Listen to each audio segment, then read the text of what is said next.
আসসালামু আলাইকুম বন্ধুরা, আমি একটি ব্লগ নিয়ে চলে আসলাম আপনাদের সামনে। আপনারা কেমন আছেন? আলহামদুলিল্লাহ, আমি তো ভালো আছি। তো এটা হচ্ছে পোয়া পিঠা। তো পোয়া পিঠা কে কী খেতে পছন্দ করেন? কেউ বলে তেলের পিঠা, কেউ বলে পোয়া পিঠা। তো পোয়া পিঠা কার কার পছন্দ? এটা সকালের নাস্তায়, বিকেলের নাস্তায়, অতিথি আপ্যায়নে, আপনার সব কিছুতে এই পোয়া পিঠাটা পরিবেশন করতে পারবেন। সে বেশ মজা, বেশ ইয়ামি, অনেক মজাদার, অনেক স্বাদ। তো এই যে দেখেন কত সুন্দর, কত মজা। তো এটা আপনারা সকালের নাস্তা, বিকেলের নাস্তা, বাচ্চাদের টিফিনে, অতিথি আপ্যায়নে সব কিছু করতে পারবেন। এই যে দেখো চালের গুঁড়োকে সুন্দর মতো করে বেটে নিয়েছে আমার আম্মু। তো এই যে দিয়ে দিল কিছু আটা কিংবা ময়দা। তো যে যার বাসায় যেটাই থাকুক, আমরা ময়দা দিয়েছে, তো তোমরা আটা ময়দা যার বাসায় যেটাই থাক সেটা দিবা। আর দিয়ে দিল বেকিং সোডা। তো এই যে দেখো বেকিং সোডা দিয়ে দিল, এই যে 1.5 টেবিল চামচ বেকিং সোডা দিয়ে দিল। তো অনেক মজাদার এই পোয়া পিঠাটা। তোমরা যদি একবার খাও বারবার খেতে চাইবা। আমার আম্মু যেভাবে বানাইতেছে সেভাবে বানাবা, একবার খেলে বারবার খেতে চাইবা। এই যে এটা হলো খেজুরের গুড়ের ঝুল।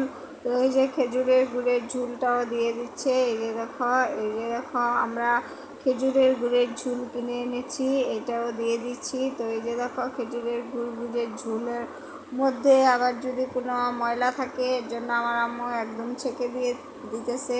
কারণ এখন তো আর ভেজালের শেষ নাই, তাই না? সব কিছুই ভেজাল, সব কিছুই নকল। তো এই যে দেখো আমার আম্মু একদম ছাঁকনি দিয়ে ভালো মতো করে এটাকে একদম করে চালনি দিয়ে একদম ছেঁকে তারপর ঝুলটাকে দিয়ে দিতেছে।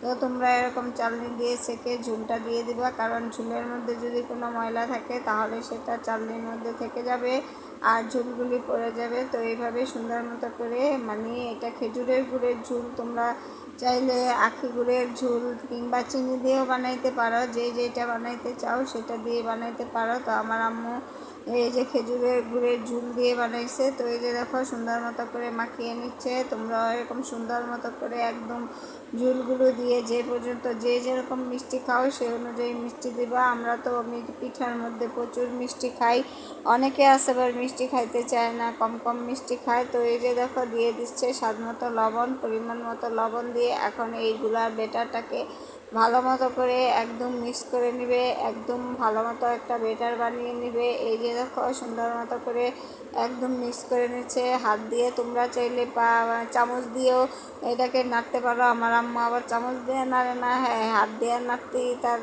কি ভাল লাগে। তো এই যে চামচ দেখো সাইডে রেখে দিছে, কিন্তু সে হাত দিয়ে নাড়তেছে। আমার আম্মু বলে যে হাত দিয়ে নাড়লে বেশি ভালো হয়, বেশি সব কিছু মিশে যায়। তো এই জন্য আমার আম্মু হাত দিয়েই নাড়তেছে। তো এই যে দেখো তোমরা চাইলে চামচ দিয়েও নাড়তে পারো। এই যে দেখো পোয়া পিঠা হয়ে যাচ্ছে। দেখো দেখো কালারটা কত সুন্দর, কত ইয়ামি, মজাদার। তো তোমরা এইভাবে পোয়া পিঠাটা বানাবা। আর যারা আমার ভিডিও দেখবেন তারা সবাই সম্পূর্ণ ভিডিওটা দেখবেন আর গঠনমূলক একটা কমেন্ট করবেন। আপনারা ভিডিও না দেখে কমেন্ট করেন। দেখেন আমরা এত কষ্ট করে ভিডিও বানাই, তারপর আপনারা যদি পুরো ভিডিওটা না দেখে কমেন্ট করেন তাহলে দেখেন কত খারাপ লাগে আমাদের। তো আপনারা পুরো ভিডিও দেখে তারপরে কমেন্ট করবেন। এই যে দেখো পোয়া পিঠাগুলো আবার আরেকটা দিয়ে দিল হওয়ার জন্য। তো এক পাশটা ভালো মতো হইলে উল্টায় দিবা আরেক পাশ হওয়ার জন্য। তো এই যে দেখো সুন্দর মতো পোয়া পিঠা হয়ে যাচ্ছে, অনেক মজা, অনেক স্বাদ। সে তো তোমরা এটা সকালের নাস্তায়, বিকেলের নাস্তায়, অতিথি আপ্যায়নে, বাচ্চাদের টিফিনে যে কোনো কিছুর সাথে পরিবেশন করতে পারবা। তো আমার ভিডিওগুলো কার কার ভালো লাগে কমেন্ট করে জানাবেন, আর যার ভালো লাগে না সেও কমেন্ট করে জানাবেন। তো আপনারা কী কী নিউ রেসিপি পেতে চান জানাবেন। আর প্রবাসী ভাইরা তোমরা সম্পূর্ণ ভিডিওটা দেখবা, তোমাদের জন্য ভিডিও বানাই। তো এই যে দেখো কত সুন্দর পোয়া পিঠা হয়ে যাচ্ছে।